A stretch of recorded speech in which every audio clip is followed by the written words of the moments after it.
चीन के लगातार बढ़ते खतरे के बीच भारत अपने रक्षा उत्पादन में तेजी ला रहा है। भारत सैन्य उपकरण के उत्पादन का बड़ा केंद्र बनता जा रहा है।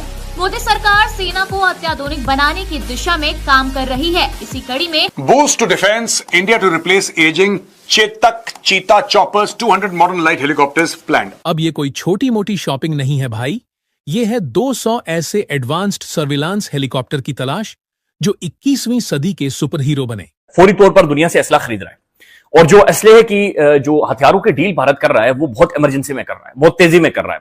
उन्हें पैसे बड़ी जल्दी में दे रहा है, लेकिन जो ऑर्डर्स दे रहा है वो भारत ये कह रहा है कि फौरी तौर पर यानी विद इन मंथ्स हमें हथियार दें।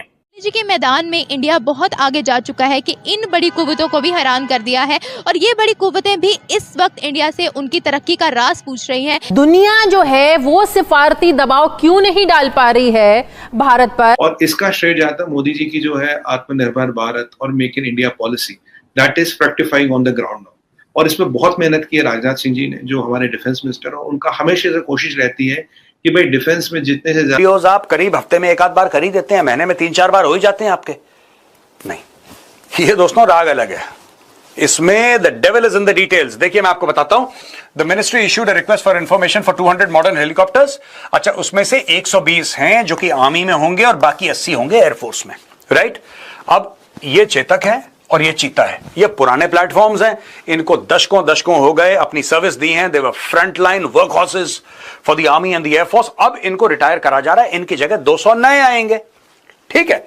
अब ये सब देखिए, helicopters are supposed to operate in broad daylight. ये थोड़े से उनके कॉन्फ़िगरेशन के बारे में, and scouting alongside attack helicopters and quick reaction team, and it should be able to carry small troops, special mission supporting ground operations, etcetera etcetera.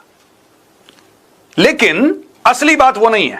अब आप धीरे धीरे आइए। The RFI request for information mentions the technical requirements and identifies potential supplier. ध्यान दीजिएगा, मैं Trump के tariff पे आ रहा हूं। Who can supply these helicopters? According to the RFI, potential suppliers include Indian companies partnering with original equipment manufacturers. क्या समझ में आया दोस्तों आपको?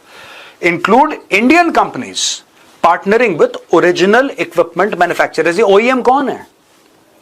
OEM कौन है? जाहिर सी बात है, इसमें ये हिंदुस्तान एरोनॉटिक्स लिमिटेड के बारे में बात नहीं हो रही है। ये बात हो रही है ग्लोबल कंपनीज की, ये बात हो रही है विदेशी कंपनियों की। यानी कि मोदी सरकार ये चाह रही है कि देखो, हमें 200 हेलीकॉप्टर्स का एक ऑर्डर है हमारे पास, जो कि बहुत अरबों डॉलर का है, ठीक है। अब मोदी सरकार ये कह रही है किसी भी इंडियन कंपनी से, जो भी भारत की कंपनी है, कि आप लोग जाओ और आप लोग किसी विदेशी कंपनी से टाई अप करो। जब आप टाई अप करोगे तो 100% ट्रांसफर ऑफ टेक्नोलॉजी की बात करना। हमारे पास पैसे पड़े हुए हैं, तुम्हारे पास टेक्नोलॉजी है, कोई बात नहीं, तुम 100% ट्रांसफर ऑफ टेक्नोलॉजी उनसे लो और वो 200 हेलीकॉप्टर तुम भारत में बनाओ, हम तुम्हें ऑर्डर देते हैं। अब दोस्तों, किसी भी इंडियन कंपनी के लिए बहुत बड़ी बात है, ये पूरी बात देखिएगा। In line with India's aim to boost indigenous defense manufacturing under Atmanirbhar Bharat, the Cabinet Committee on Security had also approved the purchase of 156 light combat helicopters worth over rupees 45,000 crores from Hindustan Aeronautics Limited. अब ये light combat helicopters, ये प्रचंड की बात हो रही है। ये स्टोरी अलग है दोस्तों, इसको यहां से आप काट दो। ये स्टोरी अलग है, ये स्टोरी अलग है। अब इसमें ट्रंप कहां से आए? आप सोच रहे होंगे मेजर साहब इतनी लंबी चौड़ी कथा आपने सुना दी, लेकिन इसमें ट्रंप कहां है?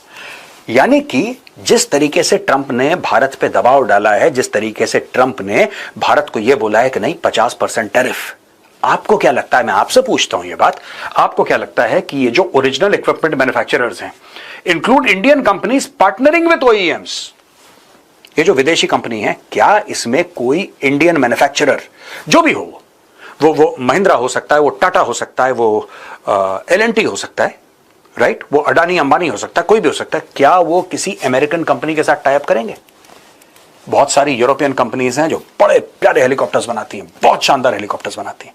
क्या आपको लगता है, क्या ये भारत के लिए मौका आ गया है अमेरिका को एक हल्का सा मैसेज देने का कि बॉस सॉरी, अगर तुम धक्का दोगे तो हाथ तुम्हारे पास भी है? ये देखिए सब, 200 हेलीकॉप्टर्स का ऑर्डर है, छोटा ऑर्डर नहीं है दोस्तों, ये बहुत बड़ा ऑर्डर होगा। It's a huge order, 200 helicopters. OEMs की बात कर रहे हैं, इंडियन कंपनीज पार्टनर करेंगे। अब सोचने वाली बात यह है, अब इसमें आएगा लॉकहीड मार्टिन, अब इसमें आएगा बोइंग, जाहिर सी बात, अब इसमें और कंपनीज आएंगी, बोलेंगे साहब हमारे पास भी प्रोडक्ट है, आप हमसे भी लीजिए। अब ये देखना पड़ेगा, फिर हम भी शायद टैरिफ खेलें कुछ, ठीक है, हो सकता है, पूरी पॉसिबिलिटी है। दोस्तों, भारत ने तो प्यार से टॉस कर दिया हेलीकॉप्टर के बारे में, जो 200 हेलीकॉप्टर का कॉन्ट्रैक्ट था ओईएम के मामले में, हल्का सा टॉस कर दिया भारत ने। यहां पे रॉयटर्स की यह खबर है कि Spain rules out buying F-35, choosing between Eurofighter और FCAS। साफ सीधी बात है, स्पेन ने बोल दिया कि भैया हमें यह जहाज नहीं चाहिए, नहीं चाहिए। स्पेन ने मुंह पे मना कर दिया। स्पेन वही कंट्री है कि जब ट्रंप दबाव डाल रहा था नेटो पे और यह कह रहा था कि अपना जीडीपी जो है उसका 5% तुम डिफेंस पे डालो, स्पेन अकेला देश था पूरे नेटो में जिसने मना कर दिया, बोला हमें जरूरत ही नहीं, हम नहीं करते, जाओ भाग जाओ यहां से, तुम्हें जो करना है करो। स्पेन नहीं माना ट्रंप की बात, स्पेन प्रेशर में नहीं आया। उसके ज्योग्राफिकल रीजंस भी हैं, उसके पॉलिटिकल रीजंस भी हैं, लेकिन स्पेन फिर नहीं आया प्रेशर में। और यहां पे स्पेन ने साफ मना कर दिया है, Spain is no longer considering the option of buying US made F-35 fighter jets and is choosing between European made Eurofighter and the so called future combat air system, a defense ministry spokesperson said on Wednesday.